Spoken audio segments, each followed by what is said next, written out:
Então, estamos na página 223. Diz, quando eu estudei em psiquiatria, que a introdução de perguntar tudo, vamos lá, foi apropriada. Quando eu estudei em psiquiatria, que Sigmund Freud descrevera o fenômeno da compulsão à repetição, no qual algumas pessoas parecem ser impedidas a repetir sempre o mesmo comportamento patológico, impelidas, indiferentes às consequências. Lembrei-me de uma história que ouvira papai contar quando eu era criança. Naquela época pensei que se tratasse apenas de uma história engraçada, mas muito mais tarde aprendi que era uma lição de psicologia. No tempo em que os táxis eram puxados por cavalos, um viajante desembarcou em uma estação ferroviária e tomou um táxi. Depois de dar seu destino ao motorista, ele alertou: "Por favor, evite determinada rua. Há um enorme buraco lá." O motorista fez os cavalos partirem. "Encoste-se e relaxe, meu amigo", pediu ele. "Não se preocupe, eu dirijo nestas ruas há 35 anos." Depois de certo tempo de viagem, o passageiro disse: "Eu estou vendo para onde você está se dirigindo. Por favor, não vá por aquele caminho. A rua de lá tem aquele enorme buraco." O motorista sorriu e tranquilizou. "Não precisa ter medo", disse ele. "Dirijo nestas ruas há 35 anos." Então, viraram em uma rua, o passageiro gritou: "Ei, é esta rua que eu lhe disse para evitar. Ela tem aquele enorme buraco logo ali adiante." "Não se aflige", repetiu o motorista. "Eu já lhe disse, dirijo nestas ruas há 35 anos." Em poucos minutos chegaram ao buraco e caíram dentro dele. Carroça, cavalo e passageiro. O motorista saiu debaixo dos destroços arrastando-se. "Que coisa engraçada, eu juro", disse ele. "Dirijo nestas ruas há 35 anos e todas as vezes que passo aqui, isso sempre acontece."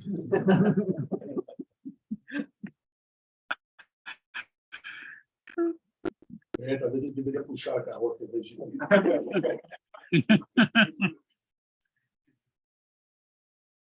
Você está insinuando alguma coisa, Israel?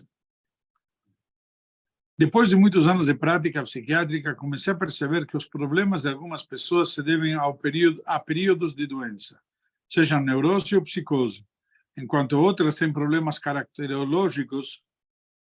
Qual é a diferença entre neurose e psicose?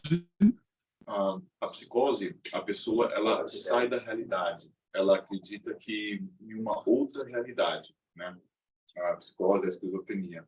A neurose seria mais ou menos o que nós todos, teoricamente, seria um problema. Por exemplo, você ter a questão dessa questão de repetição, muitas vezes de extrema neurose obsessiva, aquela pessoa que lava muito as mãos, ou que tem problemas que são corriqueiros do dia a dia, vamos colocar neurose. A psicose, a pessoa sai da realidade. Neurose é dentro da realidade. Dentro da realidade, mas com um problema, às vezes uma fobia, um medo, uma questão que às vezes foi desenvolvida na infância. Isto é, elas têm um determinado padrão de comportamento que é parte de sua personalidade e não uma mudança periódica em seu estado mental.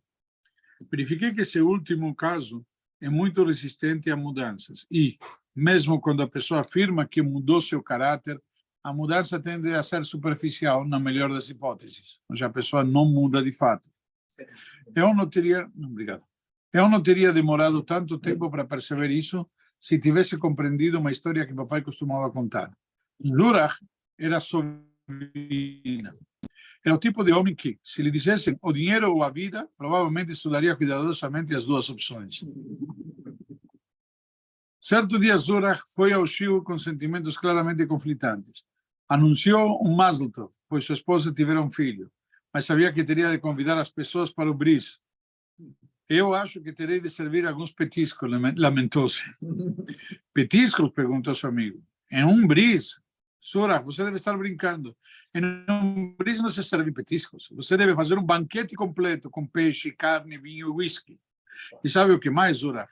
Você vai ser obrigado a fornecer ainda mais comida para seus convidados do que qualquer outra pessoa.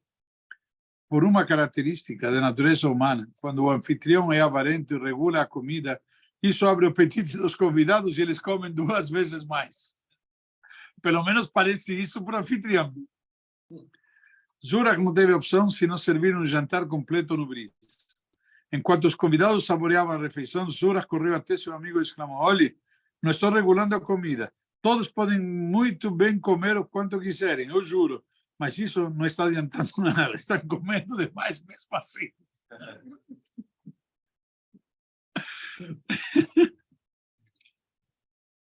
Vou dizer uma coisa, tem muita gente que acho que não seria essa neurose, mas muita gente que não sabe comemorar e agradecer as coisas boas que Deus te dá. Quando tem aniversários, tem festa, ele faz algo o mais como chama, humilde possível, não gosta de chamar atenção. E, ou seja, na prática, você tem que saber comemorar as oportunidades. Um famoso rabino uma vez falou para mim que quando você comemora as tristezas, Deus quer que você comemore. Então vai te dar mais para comemorar. Se você comemora as alegrias, Deus te vai dizer, tá bom, comemora mais, não tem problema. Ele te estimula. Como dizia o Rabbi Shimon Bar Yochai, no caminho que você quer ir, lá assim te conduzem. Você quer comemorar a tristeza? Não se preocupa, vai te dar na abundância. Você quer tzures, vão te dar na abundância. Você quer ser um nevacho, coitado, está sempre... Olha, pessoal, lembra de mim, tem que fazer Misheberach, tem que fazer Misheberach, tem que fazer Misheberach. Sabe? Então vão te dar doenças para sempre, você tem que fazer Misheberach. Não se preocupa. Você vai ser lembrado pela comunidade em toda oportunidade. Agora, se você, ao contrário, você vai para um caminho de comemorar e celebrar, Deus vai te dar mais motivo. Você acha que isso é o bom que eu posso dar? Eu vou te mostrar que posso muito mais. Deus nos livre do contrário. Mas essa é uma lição importante. Papai costumava contar uma história que me ajudou a perceber que o absurdo da burocracia não é um fenômeno inteiramente novo.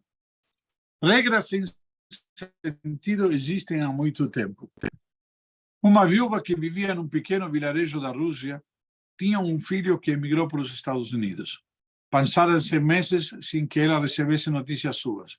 E, quando os meses transformaram-se em anos, ela começou a temer que algum mal tivesse sucedido a ele. Um dia, um viajante que passava pelo vilarejo disse à viúva que encontrara o filho dele em Chicago e lhe deu o endereço onde este poderia ser contatado. Como a mulher não sabia escrever, recorreu ao escrivão do vilarejo que prestava esse tipo de serviço à população analfabeta. Ela ditou uma carta cheia de angústia e mágoa. Por que você não me escreve durante 3 anos? Eu não sabia mais o que pensar. Depois de não receber notícias suas por tanto tempo, comecei a temer o pior. E assim por diante. Depois de terminar o ditado, ela pediu ao escrivão que lesse a carta. O escrivão começou. Querido filho, recebi sua bela carta e fiquei muito feliz em ter notícias suas. A mulher interrompeu. Não, o que você está dizendo? Isso não é verdade. Eu não recebi nenhuma carta dele em 3 anos. O escrivão respondeu. Não, senhora, perdão, senhora, mas esse é o modelo que usamos. É assim que toda carta que escrevemos deve começar. A sabedoria de Salomão se confirma mais uma vez. Não há nada de novo sob o sol. Já tem pessoas que... a gente faz assim, não tem jeito, tem que ser desse jeito. E, na verdade, a gente tem que saber, muitas vezes, saber, sair, mudar, olhar. Parece que isso vem de encontro, tem um ditado na Halachá muito grande, diz Hadash Asur Min Torah. Hadash se refere à nova farinha que não pode ser consumida até depois da colheita, e que se trazia justamente no Beit HaMikdash, uma oferenda especial, então não podia ser consumida. Então tem que esperar, trazer a oferenda, e aí sim, tudo que vier depois pode ser consumido. Aí então tem o ditado que diz, Hadash, algo novo é proibido já. Nada de inovar, não pode inovar. Entendeu? Tem gente que fica preso em estigmas, etc., e não aceita fazer mudanças. Aproveitar feriado, podemos continuar. Começou um novo capítulo, ou vamos deixar para a próxima? Não é, Arthur? É? Você que sabe. Tá bom? Vamos parar por aqui. Você pode ficar até as 4, né? Hoje Hoje menos.